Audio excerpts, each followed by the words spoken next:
That brings us to the current case for $1 billion in fraud.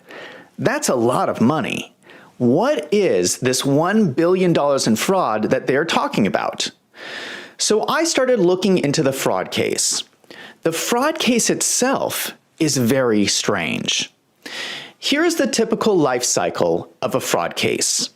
There is some deception of a business person against investors.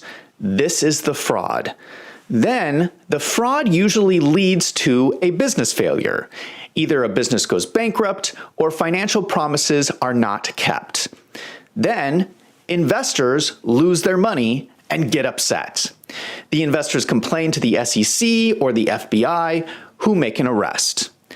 Most fraud cases follow this pattern. A good example of this is the FTX fraud case. We all know the story. FTX recently declared bankruptcy. Millions of people have lost their money. People were furious, and they went to the SEC and said, "You better do something about this." The head of the company, Sam Bankman-Fried, was arrested for fraud. It is very strange that Miles Guo's case does not follow the same pattern. First, Miles Guo's businesses were not failing. The only reason the businesses were shut down is because the SEC came in and froze all of his assets. The SEC shut the businesses down. Second, there are no angry investors. This is very odd.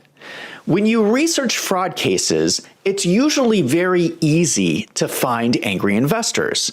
They're usually out there screaming at the top of their lungs. In this case, I could not find any. So I started looking. I did a test on Twitter. 1 week ago, I posted a thread on Twitter about Miles Guo's case. I received a flood of messages from investors, a lot. But these investors were not angry with Miles Guo.